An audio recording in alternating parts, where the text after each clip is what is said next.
بسم اللہ الرحمن الرحیم۔ السلام علیکم، میں ہوں عمران احمد اور آپ دیکھ رہے ہیں میرا YouTube channel AIO audio books. پیش خدمت ہے اس کتاب کا اگلا حصہ، تو چلیے شروع کرتے ہیں۔ ایلا، نارتھمپٹن، 31 مئی 2008۔ بعد میں افسوس کرنے سے بہتر ہے پہلے ہی محفوظ رہنا، ویب سائٹ کہتی تھی۔ اس کی قمیصوں پر لپسٹک کے نشان چیک کرو، دیکھو کہ کیا وہ کسی نامانوس پرفیوم کی مہک لیے گھر واپس آتا ہے۔ یہ پہلی مرتبہ تھی کہ ایلا رابنسٹائن نے اس کا نام آن لائن ٹیسٹ کیا تھا۔ کیسے معلوم کیا جائے کہ تمہارا شوہر تم سے بے وفائی کر رہا ہے؟ اگرچہ اسے سوالات عجیب پٹے ہوئے سے لگتے تھے، مگر اب وہ جانتی تھی کہ کبھی کبھار خود زندگی بھی کسی بڑی خلیج جیسی محسوس ہو سکتی ہے۔ اپنے فائنل ٹیسٹ اسکور کے باوجود ایلا اس معاملے پر ڈیوڈ کے مقابل نہیں آنا چاہتی تھی۔ اس نے تو ابھی تک اس سے یہ بھی نہ پوچھا تھا کہ جس رات وہ گھر نہیں آیا تھا تو کہاں رہا تھا۔ ان دنوں وہ اپنا بیشتر وقت دلکش کفر پڑھتے گزارتی تھی، یوں وہ ناول کو اپنی خاموشی کو ڈھانپنے کا عذر بنائے ہوئے تھی۔ اس کا دماغ اس قدر منتشر خیال تھا کہ اسے کتاب ختم کرنے کے لیے معمول سے زیادہ وقت لگ رہا تھا، پھر بھی وہ کہانی سے لطف اندوز ہو رہی تھی، اور شمس کے ہر نئے اصول کے ساتھ وہ اپنی زندگی پر غور و فکر کرتی تھی۔ جب بچے آس پاس ہوتے تو وہ نارمل نظر آتی، وہ بھی نارمل نظر آنے کی کوشش کرتے، تاہم جب وہ اور ڈیوڈ اکیلے ہوتے تو وہ اپنے شوہر کو خود کو متجسس نظروں سے دیکھتے پاتی، یوں جیسے وہ سوچتا ہو کہ کس قسم کی بیوی اپنے شوہر سے یہ پوچھنے سے گریز کرے گی کہ اس نے اپنی رات کہاں گزاری تھی۔ لیکن سچ یہ تھا کہ ایلا ایسی کوئی معلومات لینا ہی نہ چاہتی تھی جس کے بارے میں اسے پتہ نہ ہو کہ اس سے وہ نمٹے گی کیسے۔ جتنا کم وہ اپنے شوہر کے دل پھیک ہونے کے متعلق جانتی، اتنا ہی اس کا دماغ ان باتوں سے آزاد رہتا۔ اس نے سوچا بے خبری کے بارے میں لوگ جو کچھ کہتے ہیں وہ سچ ہی تھا، لا علمی رحمت تھی۔ واحد مرتبہ جب یہ رحمت تہو بالا ہوئی وہ گزشتہ کرسمس کی بات تھی، جب ان کے میل باکس میں ایک مقامی ہوٹل کا سروے پہنچا جس میں براہ راست ڈیوڈ کو مخاطب کیا گیا تھا۔ کسٹمر سروس جاننا چاہتی تھی کہ کیا وہ ہوٹل میں اپنے قیام سے مطمئن تھے۔ ایلا نے وہ خط میز پر ڈاک کے ڈھیر کے اوپر چھوڑ دیا، اور اس شام اس نے ڈیوڈ کو پہلے سے کھلے لفافے سے خط نکال کر پڑھتے دیکھا۔ مہمانوں کی طرف سے جائزے کا فارم، آخری چیز جس کی مجھے ضرورت تھی، ڈیوڈ نے اس کے سامنے مسکرانے میں ذرا کامیاب ہوتے کہا۔ پچھلے سال ہم نے ایک ڈینٹل کانفرنس کروائی تھی، انہوں نے سب شرکاء کو اپنے گاہکوں کی فہرست میں شامل کر لیا ہوگا۔ اس نے اپنے شوہر کی بات پر یقین کر لیا، اس کے کم از کم اس حصے نے یقین کر لیا جسے یوں زندگی کا ڈگر سے ہٹنا پسند نہ آیا تھا۔ اس کا دوسرا حصہ قنوتی اور بدگمان تھا، وہی حصہ تھا جس نے اگلے روز ہوٹل کے نمبر پر فون کیا اور وہی کچھ سنا جو وہ پہلے سے ہی جانتی تھی۔ انہوں نے اس سال نہ ہی گزشتہ سال کسی ڈینٹل کانفرنس کی میزبانی نہیں کی تھی۔ اندر کہیں گہرائی میں ایلا نے خود کو الزام دیا۔ اس کی عمر ابھی اتنی نہ ہوئی تھی، مگر پچھلے 6 برسوں میں اس نے اپنا وزن خاصا بڑھا لیا تھا۔ ہر نئے پاؤنڈ کے ساتھ اس کی جنسی خواہش میں کمی آتی گئی۔ کوکنگ کلاسز نے اس اضافی وزن کو کم کرنا مزید مشکل بنا دیا۔ اگرچہ اس کے گروپ میں ایسی عورتیں بھی تھیں جو اس سے زیادہ اکثر و بیشتر کھانا پکاتی اور بہتر پکاتی تھیں، اور پھر بھی سائز میں اس سے آدھی رہتی تھیں۔ اپنی زندگی کو موڑ کر دیکھنے پر اسے ادراک ہوا کہ بغاوت اس کے لیے کچھ موزوں نہ رہی تھی۔ اس نے بند دروازوں کے پیچھے لڑکوں کے ساتھ مل کر کبھی سگریٹ نہ سلگائے تھے، بارز سے باہر نہ نکالی گئی تھی، کبھی مارننگ آفٹر گولیاں استعمال نہ کی تھیں، اپنی ماں کو غصہ دلایا نہ کبھی اس سے جھوٹ بولا تھا، کبھی کلاسز نہ چھوڑی تھی، نوعمری میں کسی سے قربت نہ رکھی تھی۔ اس کے ارد گرد ہر قسم کی لڑکیاں ابارشن کروا رہی تھیں یا پھر شادی کے بغیر پیدا ہونے والے اپنے بچوں کو دوسروں کو گود دے رہی تھیں، جبکہ وہ ان کی کہانیوں کا مشاہدہ یوں کرتی تھی جیسے ٹی وی پر ایتھوپیا میں قید کا پروگرام دیکھ رہی ہو۔ ایلا کو ایسی بات افسردہ کر دیتی تھی کہ دنیا میں اتنے المیے وقوع پذیر ہو رہے تھے، لیکن سچ یہ تھا کہ اس نے ان بدنصیبوں کے ساتھ خود کو ایک ہی دنیا یا کائنات میں شریک نہیں پایا۔ وہ کبھی پارٹی گرل نہ تھی، اپنی ٹین ایج میں بھی نہیں۔ وہ جمعہ کی رات کو کسی بے لگام پارٹی میں اجنبیوں کے ساتھ اونچی آواز میں ہو ہا کرنے کے بجائے گھر رہنے اور کوئی اچھی کتاب پڑھنے کو ترجیح دیتی تھی۔ تم ایلا جیسی کیوں نہیں بن سکتی؟ اس کے آس پڑوس کی مائیں اپنی بیٹیوں سے پوچھتی تھیں۔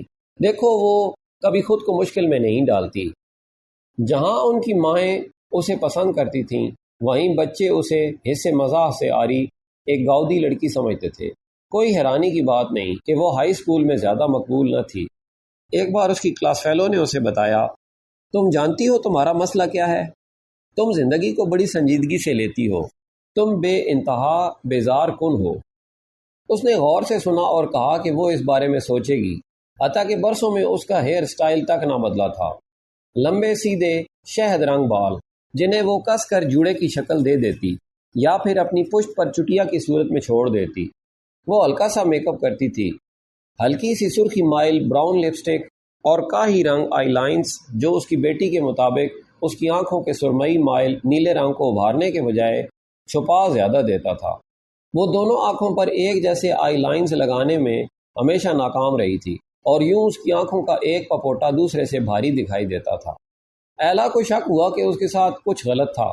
وہ بے حد مداخلت کرنے والی اور جارح تھی، جیسا کہ جینٹ کی شادی کے سلسلے میں، یا پھر بے حد غیر متحرک اور اطاعت گزار اپنے شوہر کے معاشقوں کے سلسلے میں۔ ایک ایلا جو دوسروں پر کنٹرول کے لیے دیوانی تھی اور دوسری مسکین اور بے بس ایلا۔ وہ کبھی نہ بتا سکتی تھی کہ کون سی والی ایلا کب ابھرنے کو تھی۔ اور پھر ایک تیسری ایلا تھی، سب کچھ خاموشی سے مشاہدہ کرتی، اپنا وقت آنے کی منتظر۔ یہ وہ ایلا تھی جس نے اسے بتایا کہ وہ بے حسی کی حد تک پرسکون تھی، لیکن اس کے نیچے ایک دم گھٹی ہوئی شخصیت تھی جو غصے اور بغاوت کے ایک تیز رو سیلاب پر باندھے ہوئے تھی۔ تیسری ایلا نے متنبع کیا کہ اگر وہ اسی طرح چلتی رہی تو کسی روز وہ پھٹ پڑے گی۔ یہ بس کچھ وقت ہی کی بات تھی۔ مئی کے آخری روز ان معاملات پر سوچتے ہوئے ایلا نے کچھ ایسا کیا جو ایک لمبے عرصے سے اس نے نہ کیا تھا۔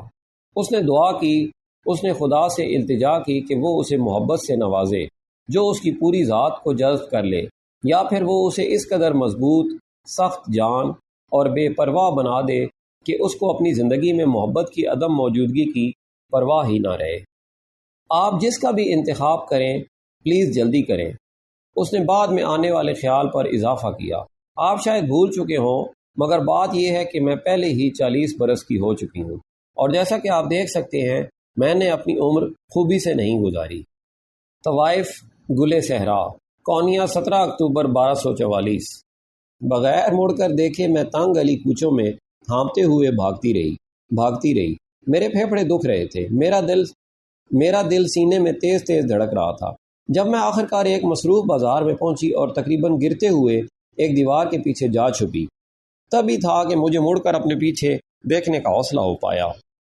مجھے بے حد حیرت اور سکون محسوس ہوا کہ میرا پیچھا صرف ایک شخص کر رہا تھا، سمسم۔ وہ پھولی ہوئی سانسوں کے ساتھ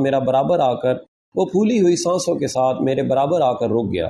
اس کے بازو اس کے پہلوؤں میں بے جان ہو کر لٹک رہے تھے، تاثرات تحیر بھرے اور آزردہ، یہ سمجھنے میں ناکام کہ میں آخر کیوں اچانک کسی پاگل کی طرح کونیا کی گلیوں میں سرپٹ بھاگنے لگی تھی۔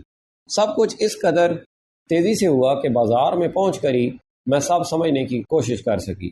ایک لمحے میں مسجد میں بیٹھی تھی، واعظ میں گم، مولانا رومی کے حکمت کے موتی پیتے ہوئے۔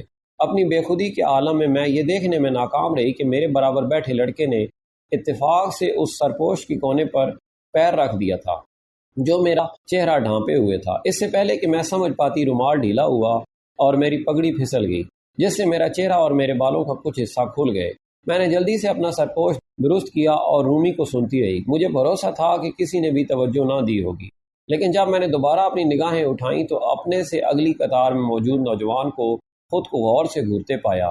چوکور چہرہ، ٹیڑھی آنکھیں، تیکھی ناک، چہرے پر استہزاء۔ میں اسے پہچان گئی، وہ بیبرس تھا۔ بیبرس ان پریشان کرنے والے گاہکوں میں سے تھا، کعبہ خانے کی کوئی بھی لڑکی جس کے قریب نہ جانا چاہتی تھی۔ کچھ مرد طوائفوں کے ساتھ قربت رکھنا چاہتے ہیں اور ساتھ ہی ان کی توہین اور بے عزتی بھی کرنا چاہتے ہیں۔ وہ ایسا ہی آدمی تھا، ہمیشہ غلیظ لطیفے سناتا ہوا۔ اس کا مزاج اور غصہ بھی تکلیف دہ تھا۔ ایک مرتبہ اس نے ایک لڑکی کو اتنے برے طریقے سے مارا کہ حتیٰ کہ نائکا بھی جسے ہر شے سے زیادہ دولت پیاری تھی، اسے بیبرس کو کہنا پڑا کہ وہ دفع ہو جائے اور دوبارہ کبھی ادھر نہ پھٹکے، لیکن وہ آتا رہا، کم سے کم چند اور مہینے تو ضرور آتا رہا۔ پھر کسی ایسی وجہ سے جو مجھے معلوم نہیں، اس نے قہوہ خانے آنا چھوڑ دیا اور ہمیں دوبارہ اس کی کوئی خبر نہ ملی۔ اب وہ یہاں تھا، اگلی قطار میں بیٹھا ہوا، کسی نیک پرہیزگار کی طرح بارش، لیکن پھر بھی اس کی آنکھوں میں وہی خوفناک چمک تھی۔ میں نے نگاہ پھیر لی، لیکن بہت دیر ہو چکی تھی، وہ مجھے پہچان چکا تھا۔ بیبرس نے اپنے برابر بیٹھے شخص سے سرگوشی میں کچھ کہا اور پھر وہ دونوں مڑے اور مجھے گھورنے لگے۔ اس کے بعد انہوں نے کسی تیسرے کے سامنے میری طرف اشارہ کیا اور پھر اس قطار میں ایک کے بعد ایک مرد مڑ کر مجھے گھورنے لگے۔ مجھے اپنا چہرہ سرخ پڑتا محسوس ہوا اور میرا دل تیز تیز دھڑکنے لگا، لیکن میں سرک نہ پائی۔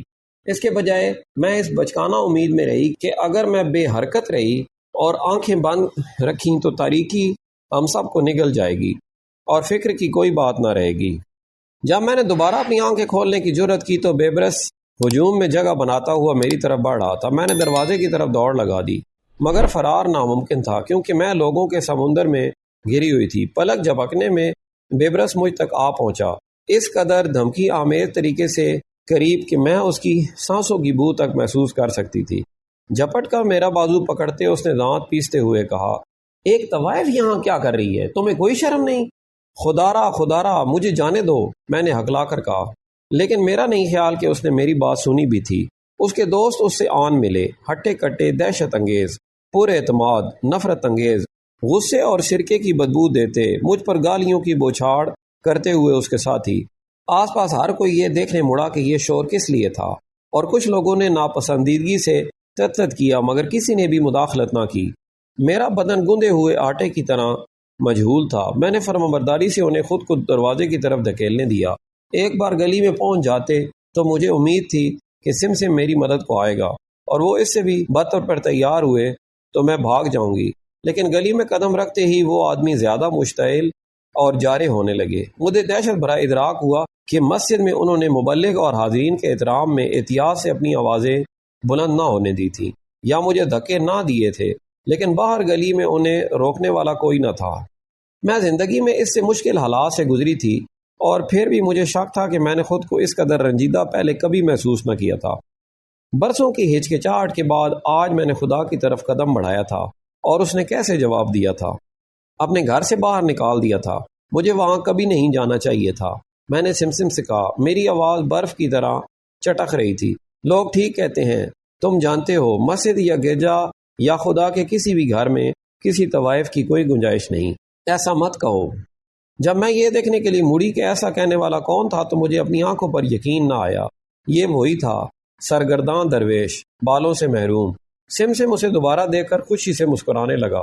میں اس کے ہاتھوں کو بوسہ دینے آگے بڑھی، لیکن اس نے مجھے بیچ راہ میں روک دیا۔ ایسا مت کرو۔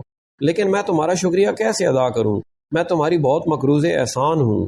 میں نے استدعا کی۔ اس نے کندھے اچکائے اور عدم دلچسپی دکھائی۔ تم پر میرا کوئی احسان نہیں، وہ بولا، ہم صرف خدا کے مقروض احسان ہیں۔ اس نے خود کو شمس تبریز کے طور پر متعارف کروایا اور پھر ایک عجیب ترین بات کی۔ کچھ لوگ اپنی زندگی کا آغاز ایک شاندار چمکتے ہوئے حالے کے ساتھ کرتے ہیں مگر پھر رنگ کھو دیتے ہیں اور دھندلا جاتے ہیں۔ تم انہی میں سے ایک لگتی ہو۔ کبھی تمہارا حالہ گلے نرگس کی طرح سفید تھا جس میں زرد اور گلابی دھبے تھے، لیکن وقت کے ساتھ مرجھا کر اس کے رنگ اڑ گئے۔ اب وہ ہلکا بھورا ہو چکا ہے۔ کیا تمہیں اپنے اصلی رنگوں کی کمی محسوس نہیں ہوتی؟ کیا تم اپنے اصل سے ملنا پسند نہ کرو گی؟ میں نے اس کے لفظوں میں پوری طرح گم ہوتے ہوئے اسے دیکھا۔ تمہارا آلہ اپنی چمک اس لیے کھو چکا ہے کہ ان تمام برسوں میں تم نے خود کو قائل کر لیا ہے کہ تم اندر اور باہر سے میلی ہو چکی ہو۔ میں ناپاک ہوں، میں نے اپنے ہونٹ کاٹتے ہوئے کہا۔ کیا تم نہیں جانتے کہ میں روزی کمانے کے لیے کیا کرتی ہوں؟ اجازت دو کہ میں تمہیں ایک قصہ سناؤں، شمس تبریز نے کہا، اور پھر انہوں نے مجھے بتایا۔ کسی روز ایک طوائف کسی آوارہ کتے کے قریب سے گزری۔ جانور سخت دھوپ میں ہانپ رہا تھا، پیاسا اور بے بس تھا۔ طوائف نے فوراً اپنا جوتا اتارا اور قریب ترین کنویں سے اس میں کتے کے لیے پانی بھر لائی۔ پھر اس نے اپنا راستہ لیا۔ اگلے روز اس کا آمنا سامنا ایک صاحب بصیرت صوفی سے ہوا۔ صوفی نے اسے دیکھتے ہی احترام سے سلام کیا۔ وہ سخت حیرت زدہ رہ گئی، لیکن انہوں نے اسے بتایا کہ کتے کے لیے اس کی مہربانی اتنی کھری اور بے میل تھی کہ تمہارے سب کے سب گناہ موقع پر ہی معاف کر دیے گئے۔ میں سمجھ گئی کہ شمس تبریز مجھے کیا بتانے کی کوشش کر رہے تھے، لیکن میرے اندر کسی شے نے ان کا یقین کرنے سے انکار کر دیا۔ اس لیے میں نے کہا میں آپ کو یقین دلا دوں، چاہے میں کونیا کے سارے کتوں کو ہی کھانا کھلاؤں، یہ میرے گناہوں کے کفارے کے لیے پھر بھی کافی نہیں ہوگا۔ تم یہ نہیں جان سکتی، صرف خدا جان سکتا ہے۔ اس کے ساتھ ساتھ تمہیں یہ خیال کیسے آیا کہ آج جن آدمیوں نے تمہیں دھکے دے کر مسجد سے نکالا وہ خدا کے مقرب ہیں، چاہے وہ خدا کے قریب نہ بھی ہوں؟ میں نے قائل ہوئے بغیر کہا، انہیں یہ کون بتائے گا؟ کیا آپ بتائیں گے؟ درویش نے اپنا سر ہلایا، نہیں، نظام اس طرح سے نہیں چلتا، وہ تم ہو جسے انہیں یہ بتانا چاہیے۔ آپ کا خیال ہے کہ وہ میری بات سنیں گے؟ وہ لوگ مجھ سے نفرت کرتے ہیں۔ وہ سنیں گے، انہوں نے پرعزم لہجے میں کہا، کیونکہ ان یا وہ نام کی کوئی چیز ہے ہی نہیں، بالکل جیسے کوئی میں نہیں ہے۔ تمہیں اپنے دماغ میں صرف یہ رکھنے کی ضرورت ہے کہ کیسے اس کائنات کی ہر شے اور ہر کوئی باہم مربوط ہے۔ ہم سینکڑوں اور ہزاروں مختلف وجود یا ہستیاں نہیں ہیں، ہم سب ایک واحد ہیں۔ میں منتظر رہی کہ وہ اس کی وضاحت کریں، مگر انہوں نے بات جاری رکھی، یہ 40 اصولوں میں سے ایک ہے۔ اگر تم چاہتے ہو کہ لوگ تم سے مختلف طرح سے سلوک کریں تو پہلے تمہیں اپنے سے خود روا رکھے سلوک کو بدلنا ہوگا۔ جب تک کہ تم خود اپنے آپ سے بھرپور طرح سے اور خلوص سے محبت کرنا نہ سیکھ لو، کوئی صورت نہیں کہ تم سے محبت کی جا سکے۔ اگرچہ جب تم اس مرتبے کو پہنچ جاؤ تو ہر اس کانٹے کے لیے شکر گزار ہونا جو دوسرے تم پر پھینکیں گے۔ یہ علامت ہے اس بات کی کہ جلد ہی تم پر گلاب نچھاور ہوں گے۔ وہ ذرا دیر کو رکے اور پھر مزید کہنے لگے، تم دوسروں کو اپنی بے عزتی کا الزام کیسے دے سکتی ہو جبکہ تم خود اپنے آپ کو احترام کا مستحق نہیں سمجھتی؟ میں نے اس حقیقت کو محسوس کیا کہ میں واقعی پھسل گئی تھی۔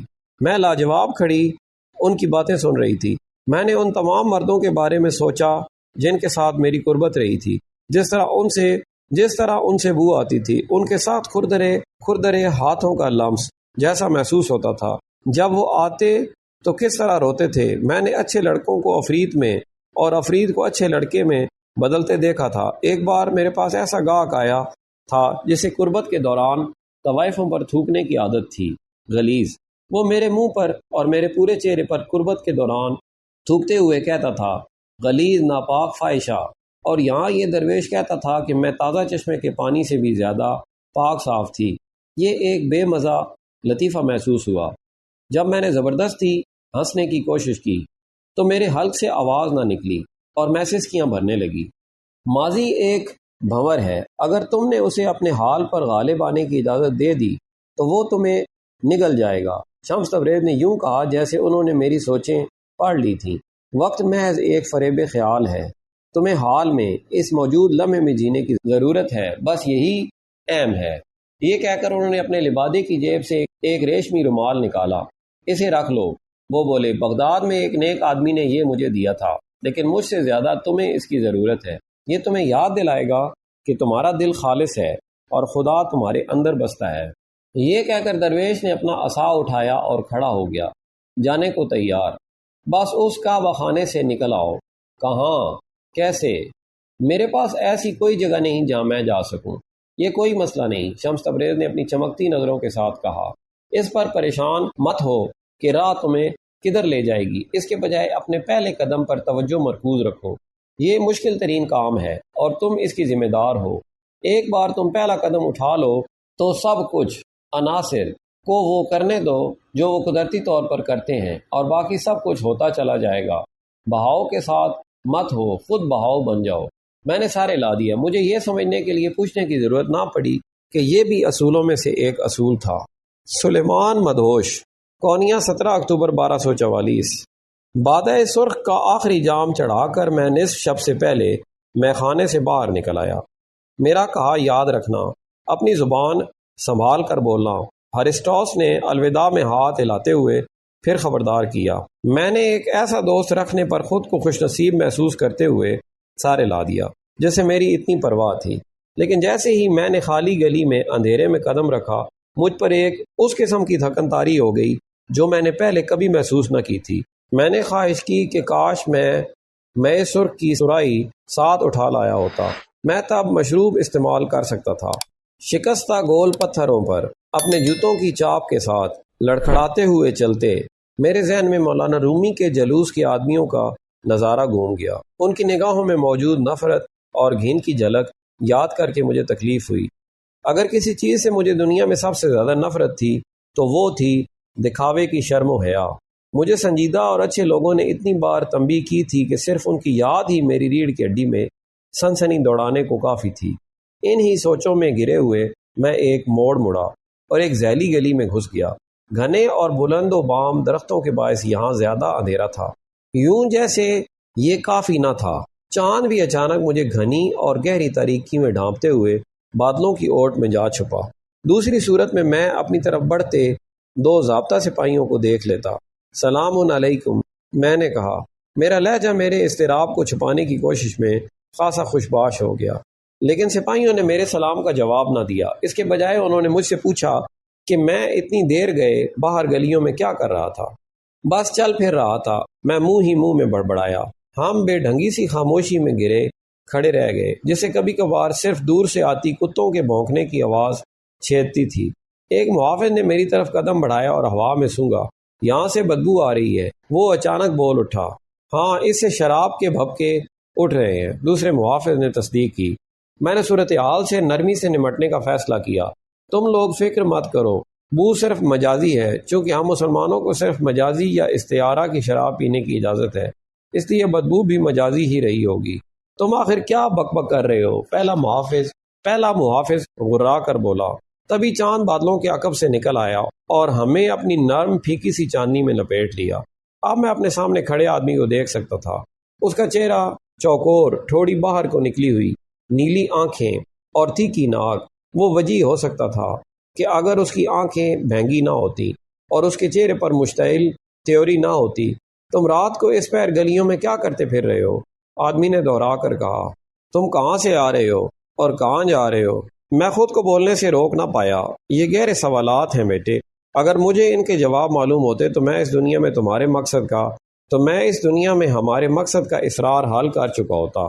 کیا تم میرا مذاق اڑا رہے ہو غلیظ آدمی؟ محافظ نے ماتھے پر بل ڈال کر پوچھا، اور اس سے پہلے کہ مجھے خبر ہوتی کہ کیا ہو رہا تھا، اس نے کوڑا نکال کر ہوا میں لہرایا۔ اس کے تاثرات اور حرکتیں اتنے مبالغہ آمیز تھے کہ میں بے ساختہ ہنس پڑا۔ اگلا کام اس نے یہ کیا کہ درہ میرے سینے پر دے مارا۔ حملہ اس قدر اچانک تھا کہ میرا توازن بگڑ گیا اور میں گر پڑا۔ شاید یہ تمہیں کچھ آداب اور تمیز سکھا دے۔ محافظ نے کوڑا ایک سے دوسرے ہاتھ میں منتقل کرتے ترکی بترکی کہا، کیا تمہیں معلوم نہیں کہ میں نوشی گناہ کبیرہ ہے؟ اگرچہ میں اپنے ہی خون کی حدت محسوس کر رہا تھا اور میرا سر تکلیف کے سمندر میں ڈبکیاں کھا رہا تھا، پھر بھی مجھے یقین نہ ہو پایا کہ گلی کے عین درمیان مجھے میرے بیٹے کی عمر کے نوجوان نے کوڑا مارا تھا۔ پھر آؤ اور مجھے سزا دو، میں نے ترکی بترکی جواب دیا۔ اگر خدا کی جنت تم جیسے لوگوں کے لیے مخصوص ہے تو پھر میں جہنم میں جانا پسند کروں گا۔ غیظ و غضب کے دورے میں نوجوان محافظ پوری قوت سے مجھے درے لگانے لگا۔ میں نے اپنا چہرہ اپنے ہاتھوں سے ڈھانپ لیا، لیکن اس سے زیادہ مدد نہ ملی۔ ایک پرانے خوشی بھرے گیت کے بول میرے دماغ میں ابھرے اور میرے خون میں نہائے لبوں سے نکلنے لگے، اس بارے میں پرعزم کہ میں اپنی لاچارگی عیاں نہ کروں۔ کوڑے کی ہر ضرب پر میں اونچی سے اونچی آواز میں گاتا گیا، مجھے بوسہ دو میری محبوب، میرا دل درمیان تک چیر ڈالو، تمہارے ہونٹ چیری کی شراب جیسے شیریں ہیں، کچھ اور انڈیلو۔ میرے طنز پر محافظ مزید مشتعل ہو گیا۔ جتنی اونچی آواز میں نے گانا گایا، اسی قدر زور سے اس نے ضرب لگائی۔ مجھے کبھی اندازہ نہ تھا کہ کسی آدمی کے اندر اس قدر غصہ اور اشتعال جمع ہو سکتا تھا۔ کافی ہو گئی بیبرس، میں نے دوسرے محافظ کو گھبراہٹ سے چلاتے سنا، رک جاؤ۔ درے لگانا جتنی اچانک شروع ہوا تھا ویسے ہی رک گیا۔ میں کوئی آخری بات کہنا چاہتا تھا، کچھ طاقتور اور بے باک، مگر میرے منہ میں جمع خون نے میری آواز گھونٹ دی۔ میرے پیٹ میں بل پڑے اور اس سے پہلے کہ مجھے خبر ہوتی میں نے کہہ کر دی، تم برباد ہو جاؤ۔ بیبرس نے سرزنش کی، میں نے جو کچھ تمہارے ساتھ کیا اس کے خود تم ہی ہو۔ انہوں نے میری طرف سے رخ موڑا اور تاریکی میں اوجھل ہو گئے۔ مجھے نہیں معلوم کہ میں وہاں کتنی دیر پڑا رہا، ہو سکتا ہے کہ وہ عرصہ چند گھڑیوں سے زیادہ نہ ہو یا پھر شب بھر۔ وقت نے اپنا وزن کھو دیا تھا اور یوں ہر دوسری شے نے بھی۔ چاند بادلوں کی اوٹ میں چھپ گیا، مجھے نہ صرف اپنی چاندنی کے بغیر چھوڑ کر بلکہ اس احساس کے بھی بغیر کہ میں کون تھا۔ جلد ہی میں زندگی اور موت کے درمیان برزخ میں تیر رہا تھا، اور مجھے کوئی پرواہ نہ تھی کہ میں کہاں پہنچتا۔ پھر بے حسی محو ہونے لگی اور میرے جسم کی ہر خراش، ہر زخم میں دیوانہ وار درد ہونے لگا۔ تکلیف کی ایک کے بعد دوسری لہر اٹھتی، میرا سر گھوم رہا تھا اور میرے اعضاء میں سوجن تھی۔ اس حالت میں میں کسی زخمی جانور کی طرح کراہا، میں ضرور بے ہوش ہو گیا ہوں گا۔ جب میں نے آنکھیں کھولیں تو میری شلوار پیشاب میں بھیگی ہوئی تھی اور میرے جسم کا ہر عضو خوفناک طریقے سے دکھ رہا تھا۔ میں خدا سے دعا کر رہا تھا کہ وہ مجھے بے حس کر دے یا پھر کہیں سے مجھے شراب مہیا ہو جائے۔ جب میں نے قریب آتے قدموں کی چھاپ سنی، میرا دل لہ سے بھر کو رکا۔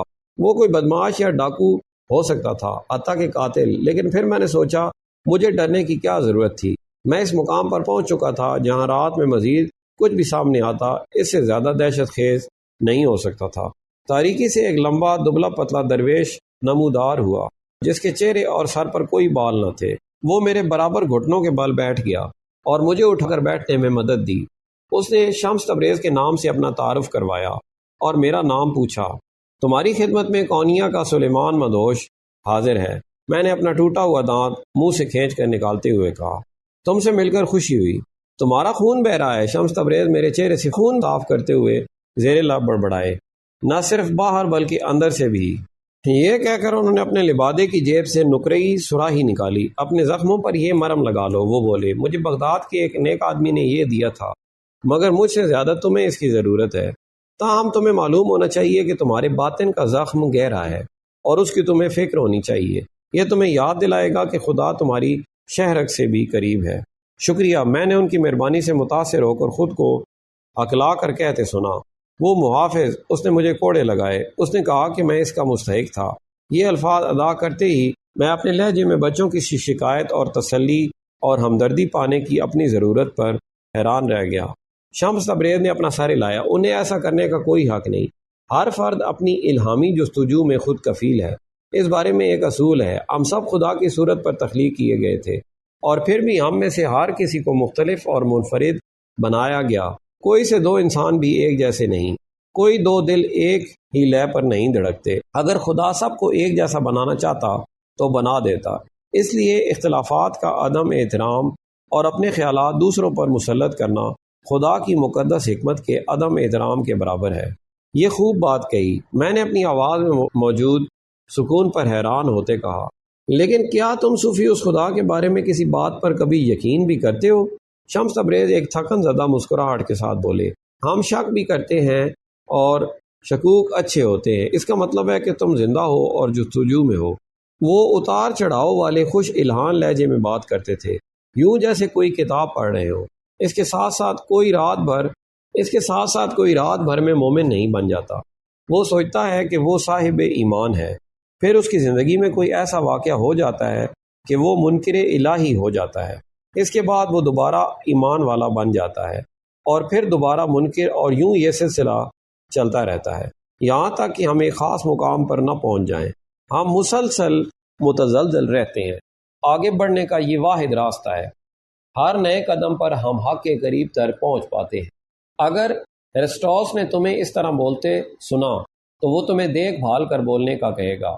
میں نے کہا، وہ کہتا ہے کہ ہر لفظ کان کے لیے موزوں نہیں ہوتا۔ خیر، اس کی بات میں زور ہے۔ شمس تبریز اٹھ کر کھڑے ہوتے ہوئے ہولے سے ہنسے۔ آؤ میں تمہیں تمہارے گھر چھوڑ دوں۔ ہمیں تمہارے زخموں کی دیکھ بھال کرنی ہوگی اور کوشش کرنی ہوگی کہ تم کچھ دیر سو جاؤ۔ انہوں نے مجھے اٹھ کر اپنے پیروں پر کھڑے ہونے میں مدد دی، لیکن میں بمشکل چل سکتا تھا۔ ہچکچائے بغیر درویش نے مجھے یوں اٹھا لیا جیسے میرا کچھ وزن نہ تھا اور اپنی پشت پر سوار کر لیا۔ میں تمہیں خبردار کرتا ہوں، مجھ سے بدبو آ رہی ہے، میں نے مارے شرم کے زیر لب کہا۔ کوئی بات نہیں سلیمان، فکر مت کرو۔ اس طرح خون، پیشاب یا بدبو کی پرواہ کیے بغیر درویش کونیا کی تنگ گلیوں میں مجھے پشت پر اٹھائے چلتا رہا۔ ہم گہری نیند میں ڈوبے گھروں اور جھوپڑوں کے قریب سے گزرے۔ کتے اونچی آواز میں اور دہشت خیز طریقے سے باغوں کی دیواروں کے پیچھے سے ہر کسی کو ہماری موجودگی سے مطلع کرتے ہوئے ہم پر بھونکے۔ میں صوفی شاعری میں شراب کے تذکرے پر ہمیشہ متجسس رہا ہوں۔ میں نے کہا، صوفی جس کی تعریف کرتے ہیں وہ اصلی شراب ہے یا استعارہ؟ اس بات سے کیا فرق پڑتا ہے میرے دوست؟ شمس تبریز نے مجھے میرے گھر کے سامنے پشت سے اتارنے سے پہلے کہا۔ ایک اصول اس بات کی وضاحت کرتا ہے، جب خدا کا کوئی سچا عاشق میخانے میں جاتا ہے تو میخانہ اس کا حجرے عبادت بن جاتا ہے، لیکن جب کوئی بادہ خار اسی حجرے میں چلا جائے تو وہ اس کا میخانہ بن جاتا ہے۔ جو کچھ بھی ہم کرتے ہیں اس میں فرق ہمارے دل اور نیت سے پڑتا ہے، ہمارے ظاہری حلیوں سے نہیں۔ صوفی دوسرے لوگوں کو ان کے ظاہری حلیوں سے یا وہ کون ہیں اس سے نہیں جانچتے۔ جب صوفی کسی پر نگاہیں جماتا ہے تو وہ اپنی دونوں آنکھیں بند رکھتا ہے اور اس کے بجائے اپنی تیسری آنکھ کھول لیتا ہے، قلب کی نگاہ جو باطن کو دیکھتی ہے۔ ایک لمبی اور تھکا دینے والی رات کے بعد اپنے گھر میں تنہا میں نے اس سب پر غور کیا جو رونما ہو رہا تھا۔ میں جس قدر خود کو خستہ حال اور کم نصیب محسوس کر رہا تھا، اتنا ہی میرے اندر کہیں گہرائی میں ایک مسرت بھرا اطمینان تھا۔ لمحے بھر کو مجھے اس اطمینان کی جھلک دکھائی دی اور مجھے ہمیشہ اسی میں رہنے کی تمنا محسوس ہوئی۔ اس لمحے میں جانتا تھا کہ آخر کہیں خدا موجود تھا اور وہ مجھ سے محبت کرتا تھا، اگرچہ میرا پورے کا پورا بدن زخمی اور سوجا ہوا تھا۔ عجیب بات تھی کہ مجھے مزید کوئی درد یا تکلیف محسوس نہ ہو رہے تھے۔ اب تک کے لیے اتنا ہی، ملتے ہیں اگلی ویڈیو میں۔ اپنا خیال رکھیں اور ہمارے اس چینل کا بھی۔ اللہ حافظ۔